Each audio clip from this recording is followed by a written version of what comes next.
Namaste, yogis.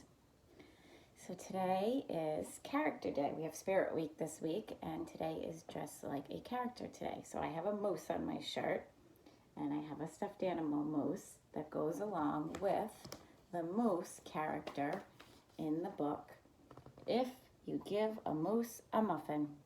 Has anyone ever read this book before? It's a good one. Before we get started, let's just take our nice deep breath in. I hope everyone had a nice long weekend. I hope everybody had a nice holiday. I hope everybody did some relaxing and they got outside for some fresh air.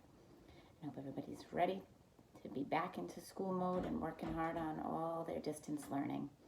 Before we get started, let's take that nice deep breath. Ready?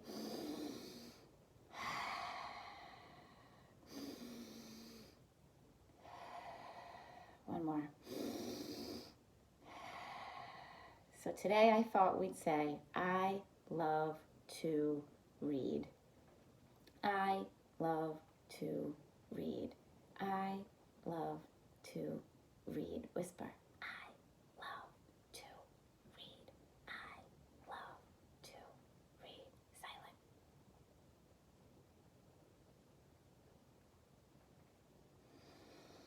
Silent. All right, so let's read If You Give a Moose a Muffin.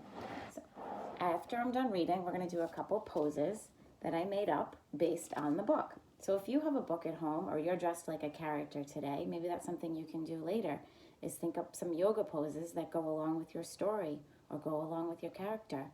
Just have fun. If You Give a Moose a Muffin by Laura Joffe Numeroff. I don't know if I said her name right. If you give a moose a muffin,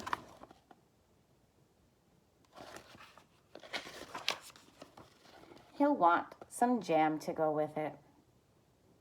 So you'll bring out some of your mother's homemade blackberry jam.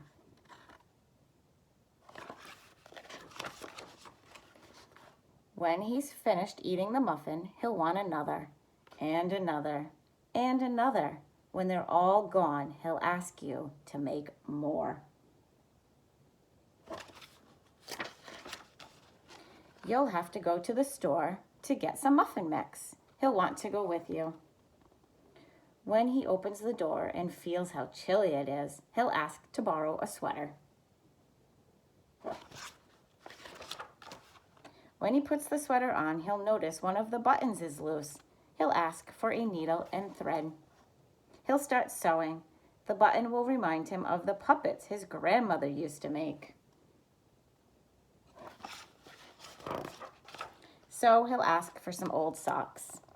He'll make sock puppets. When they're done, he'll want to put on a puppet show. He'll need some cardboard and paints.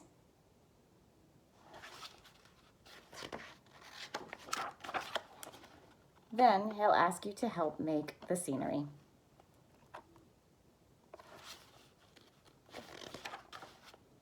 When the scenery is finished, he'll get behind the couch, but his antlers will stick out, so he'll ask for something to cover them up. You'll bring him a sheet from your bed. When he sees the sheet, he'll remember he wants to be a ghost for Halloween. He'll try it on and shout, "Boo!" It'll scare him so much, he'll knock over the paints. So he'll use the sheet to clean up the mess. Then he'll ask for some soap to wash it out. He'll probably want to hang the sheet up to dry.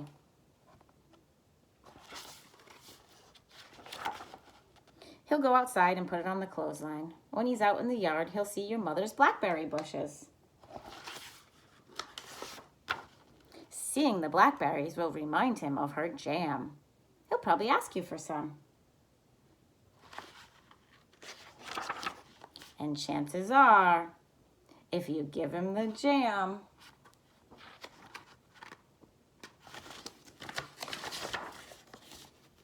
he'll want a muffin to go with it. The end. I hope you liked that story. So let's do some poses. I'll bring my moose with me. You can sit right here. To go along with If You Give a Moose a Muffin. So The first part of the story is about a moose seeing a muffin. So let's do moose pose. Warrior 1 with some antlers. Nice and tall. Your front leg is bent. Your back leg is straight. Your posture is nice and tall. All right, switch sides. Antlers. Strong muscles. Nice job. So that moose wants a muffin.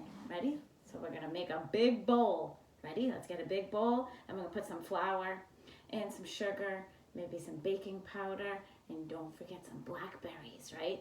And we're gonna mix it up and make some muffins. We're doing a big circle. Stretch your arms forward, from one foot all the way to the other foot. And you're making a big circle with your body. All right, let's go the other side. Mix up that muffin mix. Mixing up some jam, some blackberries for our moose. All right, and he ate lots and lots of muffins, right? And then he wanted more. So we put on the sweater and he popped the button and he needed to sew it. Ready? So we're gonna do a little sewing move. Ready?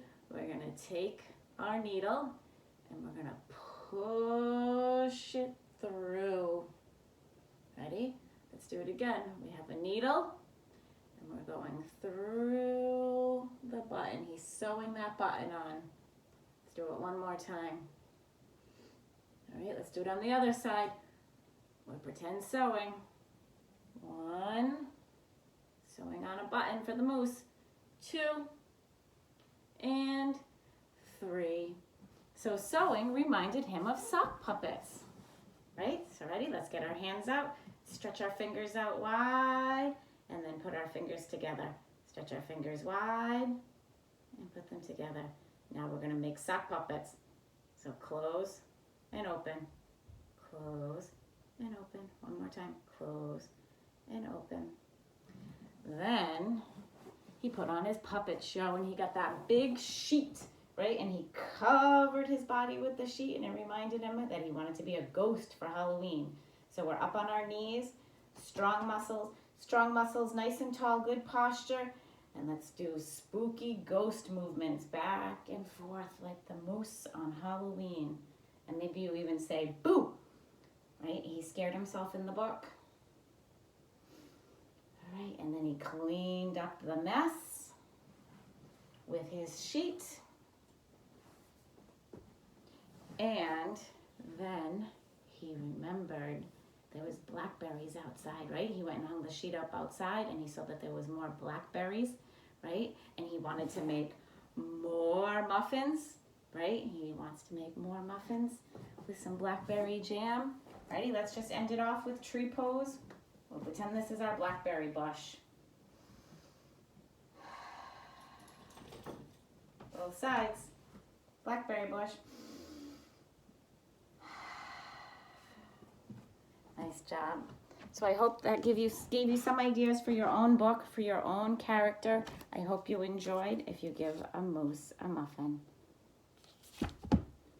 Namaste, yogis.